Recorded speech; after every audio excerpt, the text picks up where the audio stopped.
All right, guys. God damn. Okay. All right. No. I'm a professional. I am a professional. Do you think Liquid Death? Do you think Liquid Death would sponsor this channel? Probably not. And I know they have sugar in them, but it's not like a lot of sugar. This is the hanging out with me part. I have so much respect for people that do this now, trying to do this, because this is not easy to do. This is so strange. You guys aren't here, so I have to act like we're hanging out, but we're not. I am alone. They ask you how you are, you just have to say that you're fine when you're not really fine, but you just can't get into it because they would never understand. On to the topic of the video. 5 rules to a gunfight. We're gonna talk about 5 rules to a gunfight. So, rule number 1, always be sexy. Always be sexy. What does always be sexy? Remember, guys, God. So, 1, a sexy guy, good looking guy. He spends a lot of time in the gym. He's physically fit and he looks good. So be sexy. But that rule also means your gear. If your gear is just a bag of donuts, you guys know exactly what I'm talking about. If you've ever seen a like a militia group or like a white supremacy group, like rally, that is a bag of donuts. That gear, that 5'11" Tim Kennedy ass gear, that is bag of donut shit. Don't be that. Obsess over your gear. Obsess over how it's set up. Obsess over every little strap. Obsess over exactly how tight it is and how it flows when you move. You've got to wear it. You've got to train in it. You got to just wear it around in your car. I don't know. They might think you're an active shooter, so maybe don't do that. I live in the country. It's almost more common. I work at a gun store, and the owner of the gun store comes in every day in full body armor with a Select Fire M4 slung on his shoulder because Mike is awesome. Big shout out to Fluvanny County Firearms. That is where I'm currently employed. If you want to help the channel, expect Patreon content because that is how I'm going to finance continuing to do this for you guys. So there's my commercial. Number 1, always be sexy. You have to be sexy. You have to obsess over your gear. If you obsess over your gear, it will be set up in a way that makes sense. Everything will deploy out of that gear and be used in an effective manner inside of the gunfight. If we're not obsessed over our gear, then we don't know how to use it, and that is a problem. So, rule number 1, always be sexy. I can't say it enough. You've got to know your gear. You've got to know your firearms. You've got to understand how to employ the weapon systems. You've got to understand how to employ your gear. And that's all encompassing to include medical. Do you know how to fix holes? If you're poking holes, you have a moral responsibility to fix holes. It is what it is. Rule number 2, be hard to kill. Be hard to kill. Don't set yourself up in situations that make you easy to kill. Think about it from your opponent's point of view. If I can take down 1 of you, that's good. If I can take down 2 of you, or 3 of you, or 5 of you, that's even better. So in just that one kind of context, understanding that making sure we're always keeping space from each other and being very deliberate about where we stand and how we stand, it's just making us hard to kill.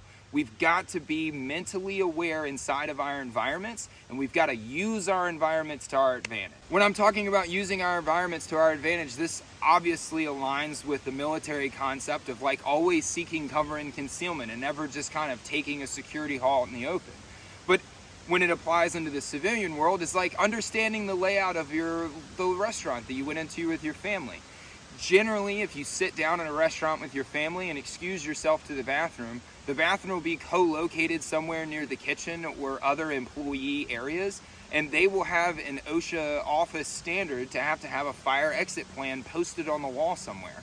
So within the first 5 minutes of being in the restaurant, I can quickly map the layout of the restaurant and where some of those exits will be if the front door becomes blocked or unusable for some reason. Remember, responding to an active shooter does not necessarily mean being a shooter yourself. Sometimes the best response is to get your family out of the environment. Rule number 3. Rule number 3, control the tempo of the fight. Generally, gunfights, I talk with my hands a lot. I should probably stop doing that. Control the tempo of the fight. Generally, fights just start, especially gunfights, because in a gunfight, you're typically being ambushed by an opponent, and you just go from living your everyday life into the worst moment of your life. So you've got to quickly gain control of that environment to the best that you can. And the only way that you can really do that is to make the environment that the shooter is in so untenable that he just simply isn't in control of the environment anymore. So controlling the tempo of the fight means responding quickly and effectively in an overwhelming amount of violence kind of way. You've got to immediately make him regret having picked a fight with you. Once you've got the momentum on your side of the fight, you can do with it what you want, because now that enemy is reacting to your action. You are being proactive in the fight and forcing him to react to what you're doing. That is where we want to be all the time inside of a gunfight environment. We want to be the one being proactive and forcing the opponent to react to us. We never want to be the one that's reacting. So as soon and as fast as we can get out of the reaction phase and into the engagement phase, that's what we want. 4, move or die. If you aren't moving inside of that environment, if you aren't constantly seeking to improve your position, whether that means better cover and concealment, whether that means better advantage on the shooter, whether that means physically moving yourself to where as you and the shooter are in an engagement with each other, not only are you clearing the backdrop behind what you're shooting at, but you're also clearing the backdrop behind you for someone that's shooting at you. If you are taking on that fight, then do everything that you can to make the environment better for other people. Be a thinking shooter, right? 5, finish violently and on your terms. There is a moral component to this that will not always line up inside of concealed carry environments or responding to an active shooter threat. This is more of a rule that applies directly into a military concept where after my engagement phases, I get to my termination phase. And I know that I'm saying phases, but I'm going to come back to it in a second, guys. The idea behind finishing violently simply means we're not going to assume that we have desired effects on target. We're going to prove that we have desired effects on target. We're going to prove that we have stopped that threat. Now, I'm not a lawyer and I don't want to give legal advice, so disclaimers, disclaimers, disclaimers. If I am in a concealed carry shooting environment and I drop the threat, I stop the threat from shooting me, I have no need, want, or desire to terminate the threat. I simply want to protect those around me and myself from the threat's ability to harm me. So I am only shooting in order to stop the threat. I am not focusing on terminating the threat. Now, in a military context, that's different because I am focusing on eliminating that threat. And that termination phase comes into play a little bit more there, as well as the concept behind finishing violently and on your terms. We want to control all aspects of the gunfight to the best of our abilities to include the end of it. So we have to guarantee positive effects on target. We have to guarantee that we've stopped the threat. We can never assume that the threat has been terminated or stopped in some other way. And rule number 6, there are no rules to a gunfight, so start cheating. Everything that you can do to stack the advantage onto your side, do it. Everything. If you can be faster with your draw, if you can have your holster set up in a better way, if you can apply any of those 5 rules in an unfair advantage, that is what we are going for. That is the idea behind being a MadMinute tactician, is taking these skill sets and applying them in an unfair advantage. I don't want to fight fairly when I am fighting for my life. And I am never going to be the person that initiates that fight. So if you choose to fight me, I want you to regret that decision. My job is to go home with my family. My job is to take my family home, and my job as a moral protector and provider for my family, community, and society is to do everything that I can to better those environments for people around me also, if I find myself in those environments. So, those are the 5 rules to a gunfight, and I'm going to give you guys a little bonus at the end because I said phases and I wanted to do a video specifically covering those, but I will go over them really quick. So I break gunfights down into 3 phases of a gunfight. And the first phase is a reactionary phase. So the first phase is that kind of MadMinute phase of the gunfight where it's just started and we're developing the situation. Our reactionary phase needs to be the overwhelming amount of violence phase. If we're talking about a military concept, This is when all of my belt-fed crew serve weapons are going to go cyclic and just burn an area down. The reactionary phase is where we are going to overwhelm our opponent with violence in order to better understand our environment. This is where the happy feelings of just smashing on your trigger as fast as possible typically come into play. And with a lot of concealed carry shootings or law enforcement officer in shootings, the reactionary phase will probably be the only phase that we have, and we won't get into the engagements phase as much because we won't be having to maneuver onto an enemy or maneuver through an element or an objective. Reactionary phase, short summary, is simply our reaction into that environment and our establishing of who we are in that environment. This is the phase where we want to overwhelm our enemy and make them regret their decision to have fought us. Once we have made them regret their decision and have established control of the tempo of the gunfight, we're going to enter into that engagement phase of the gunfight. This is where your leadership inside of a team environment are going to establish command and control over that team and establish who's doing what. Now, a lot of these things should have been pre-planned and pre-established beforehand, but this is when that team leader is going to decide what elements are going to start doing what plans of action. In the engagement environment, we're going to have multiple engagements, and we can accomplish these multiple engagements as a single shooter, because all it means for us is that we have established where the shooter is, but do not have the ability to terminate that threat. We have not stopped that threat yet, and we're going to have to do something else to get there. Typically, that means being able to put down suppressive fire onto our threat so that we can maneuver to our threat. This is where in the 5 rules of gunfighting, the move or die phase of number 4 is super important. The engagement phase has got to be a phase where we are controlling our ammo consumption. This is where the shooter or our threat has gotten in behind some type of hard cover, or we've lost visual accountability of that threat, but we know that we have not stopped the threat yet.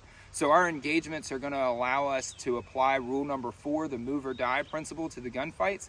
This is when we have to start maneuvering inside of that gunfight and applying the team elements that we have as well. So single person shooter, this is going to be your time to maneuver onto the threat or maneuver off of the threat area, whichever way that you have to go inside of that environment for that given situation. And for team environments, this is when we're going to start applying our mechanisms of a team into the environment. Phase number 3 is the termination phase, and I add medical into this because for the military side of things, even under NATO, even inside of an actual conflict, inside of a war zone, there's no such thing as just terminating an enemy. It's morally unjust, in my opinion. You don't want to sleep with that one. But also, it's not legal, which is a weird thing when you start thinking about warfare, but it's not legal. So the termination phase for me is simply just the terminating of the engagements, the terminating of the threat. We've got to be violent all the way through that cycle of phases to include the end. We've got to be aggressive and move with a purpose throughout all of it. Once we have identified and confirmed that our threat has been stopped or terminated, then we're immediately going to transition gears into medical. Now, that medical might be for the shooter himself because you have a moral responsibility to fix the holes that you poked. I don't believe that you should just stand over someone and watch them die. You should do everything that you can to prevent that loss of human life because that's what we do. We are good guys. Also, in that environment where someone might have been poking holes and you had to respond to it, there are other people that will need medical considerations and medical help. And the real life answer is EMS just isn't going to get there fast enough. For basic trauma, massive hemorrhage management, no one's coming. The law enforcement officers that will be responding into that environment will be bringing some basic medical supplies, but they are using those medical supplies when and if they need them. They are not coming in response for civilian casualties. Now, that doesn't mean that they won't help because, like I said, we're the good guys, but it's not what they're there for. And as far as EMS agencies, because of the fact that they're not armed and because it's a different branch of that local government, generally your EMS agency is not going to enter that structure until long after the environment has gone sour. Understanding how to control massive hemorrhaging and doing some very basic medical stuff is super important. All right, so it is so hard not to say all right, guys. So I'm going to close this video out with a quote from Wyatt Earp. Wyatt Earp, when asked about what made a gunfighter good, said that the man that would win a gunfight was the man that would take his time. And he went on to say that he did not want to be confused in that statement. He didn't mean that you had to be slow, but what he meant was that you had to be mentally deliberate, but muscularly faster than thought.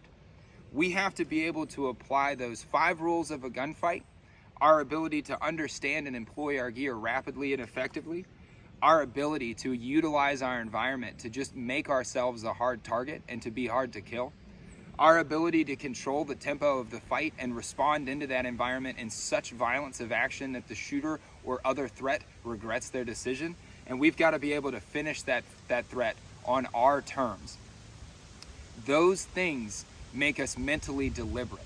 But rule number 1, and always being sexy, is what allows us to employ our gear in a way that is muscularly faster than thought.